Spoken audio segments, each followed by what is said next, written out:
Thanks for joining us. New at noon today. We now know the name of that guardsman killed in a crash along I-65 in Boone County. It was 23-year-old Specialist Terry Fry from Lafayette.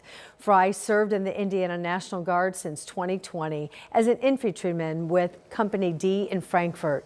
He died after the Humvee that he was in flipped along I-65 near I-865. And we have video of that crash scene here. This was what it looked like just after the accident during that noon hour on Friday. Today, 3 other soldiers are seriously injured. A Guard spokesperson with the group says that group was headed to Camp Atterbury for weekend drills, adding that Fry's loss is deeply felt and they're supporting his family and the others that are involved. Sean Ash is here joining us on this Monday. Beautiful day out there today, really. Yeah, it really is. No complaints, kind of crisp and cool and sun shining. 24 hours from now, it's going to be a different story. Oh, no. Get out and enjoy it while we can. Yeah, because unless you're a fan of cold rain, which I am not, that's well documented. Who is a fan of cold rain? I want to know. This is true. And to get to that, overnight tonight, we may have some rumbles of thunder. Don't let that catch you off guard, too. So let me show you the overall weather setup for us here. We're on the quiet side of this boundary right now. You see a little bit of cloud cover that's sneaking into the far western side of the state, but this high is what's given us mostly sunny conditions for most of the state. Not all, we know that, but along the leading edge of this warmer air, we're beginning to see some thunderstorms develop there over southwest Missouri. It's not a given you're going to have thunder tonight, but it is a possibility. And it would not surprise me if we do have some pops or even some small hail overnight in some of the stronger cores that develop. Richmond, Muncie, Newcastle, you're going to be sunny for the remainder of the day. Lafayette, Crawfordsville, you can see some of this mid-high level cloud cover that's encountering drier air as it makes its way toward the east. We're sunny right now here in Indy, not much of a wind. 48, pretty comfortable feel and about where we should be for this time of year. Those clouds will gradually increase from west to east as we go through the evening here, but we expect dry conditions until after sunset. We'll talk about the rounds of rain that we have in the 7-day forecast in just a few minutes. All right, Sean, thanks. We'll check back. In the meantime now, some harsh words now coming in from the White House as President Trump is blasting lawmakers here in the state of Indiana for not pursuing redistricting. In a post on Truth Social, the president said he's very disappointed, specifically calling out State Senator Greg Goode and Senate Pro Tem Rod Bray. On Friday, Bray announced that Senate Republicans did not have the votes to push redistricting through and that lawmakers would not reconvene in December to take up the issue. That prompted responses from GOP at the state and federal level. Even Governor Mike Braun getting some heat from the president. In the president's post, he said, quote, Governor Mike Braun perhaps is not working the way he should to get the necessary votes. Considering Mike wouldn't be governor without me is disappointing, end quote. Mike Braun said in a post today that he had a great call with the president and saying state legislators need to show up for work and take public vote for fair maps. This week, 2 state senators have invites to the White House to meet with President Trump's team to talk about redistricting.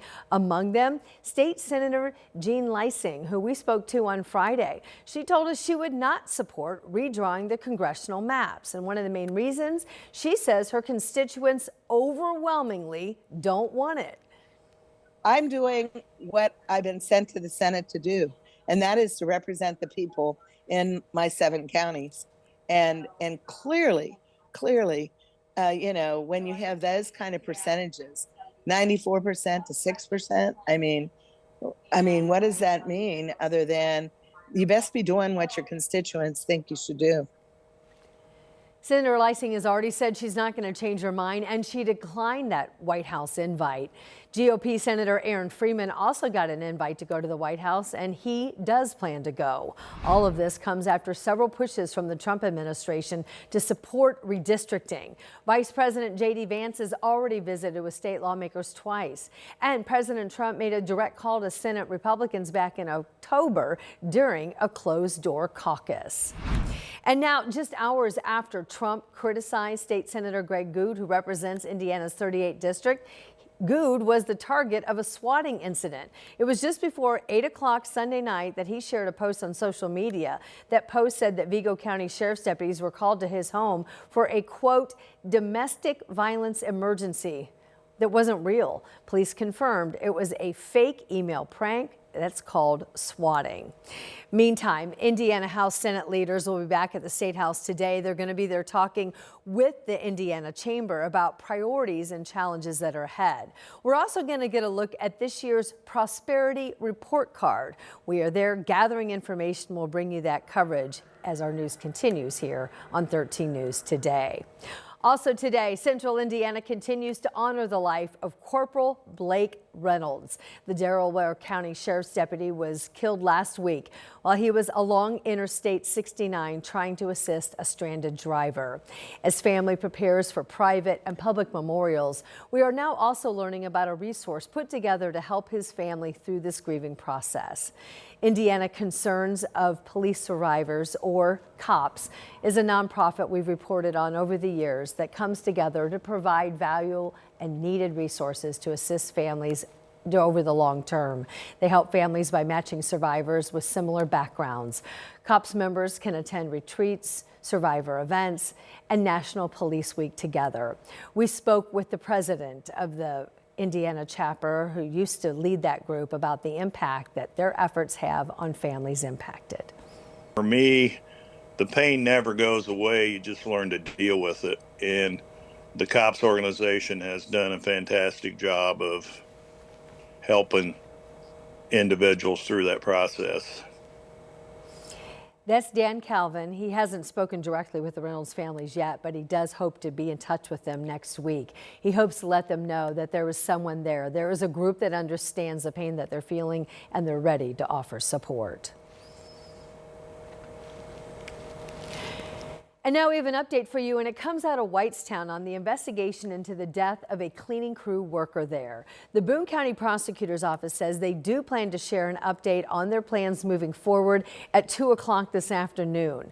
Police say when Maria Florendo Rios Perez and her cleaning crew showed up at the wrong address this month, someone who was inside the home shot her through the door. She died on the porch outside. The Boone County Prosecutor's Office is reviewing the case to decide whether or not to file charges.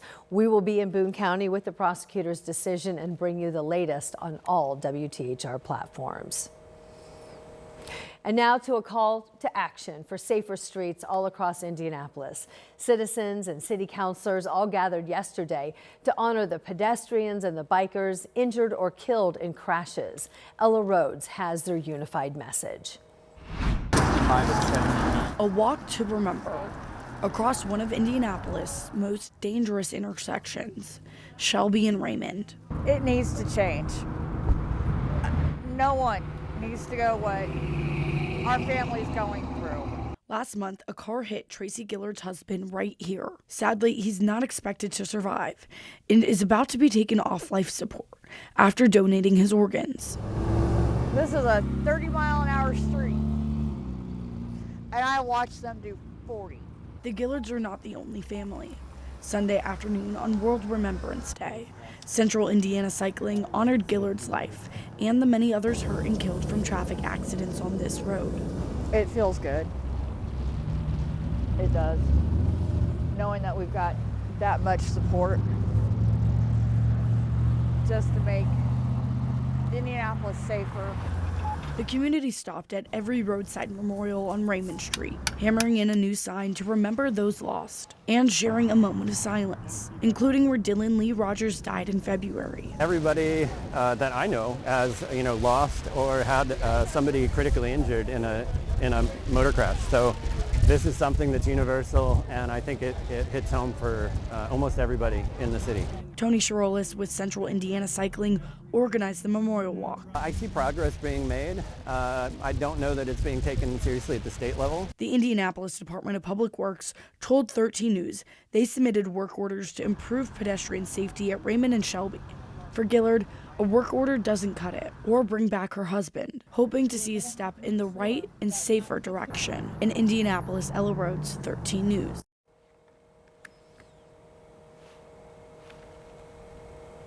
The FAA has lifted its emergency flight reduction order that officially ended at 6 o'clock this morning. This is what had rolled back cuts at flights at 40 airports, including right here at our airport. The FAA says that air traffic control staffing levels are stabilized since the end of the government shutdown. And union leaders say it was hard for the controllers to work full time during that shutdown without receiving any pay. The stresses, the pressure, the fatigue is setting in.